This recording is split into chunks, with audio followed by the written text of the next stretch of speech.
deeply proud to have chaired the Budapest process for over 20 years and contributed to its continuity and stability. This long-standing leadership has fostered a culture of trust-based cooperation, producing tangible results, especially through our robust partnership with Silk Road countries. I believe this culture of trust is one of the Budapest process's greatest achievements today. We appreciate the significant efforts put into this dialogue by co-chair Hungary and the Budapest Process Secretariat team. The new declaration and action plan adopted in 2024 will shape the process for the next 5 years. This new pace highlights route-based cooperation and concrete action. Today, the Budapest process brings together 52 countries and 18 international organizations.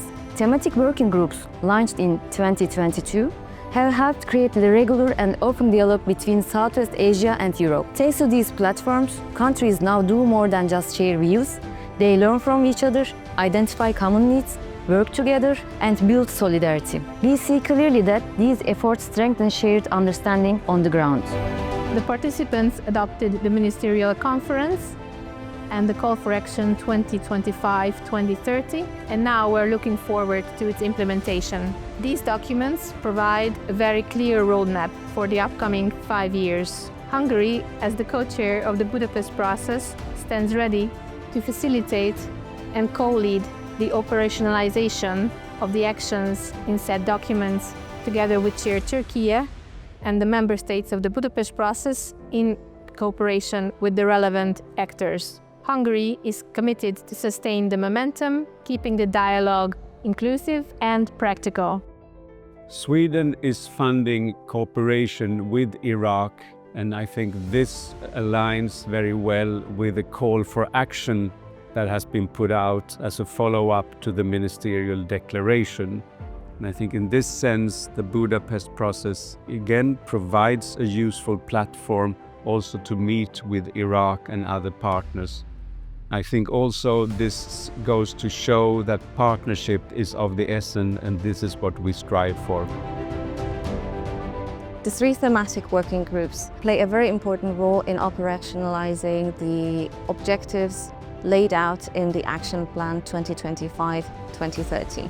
The exchanges in the framework allow us to identify the opportunities for EU support initiatives, but also create additional platforms for thematic and operational peer-to-peer exchanges and mutual learning.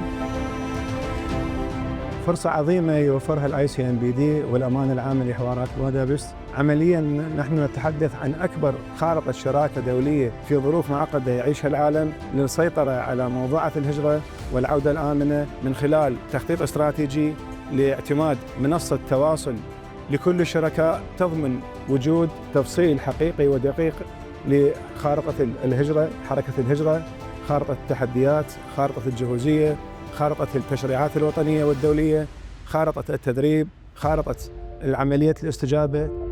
Nationally, we have done a lot of other things which are promoting the legal pathways to Europe.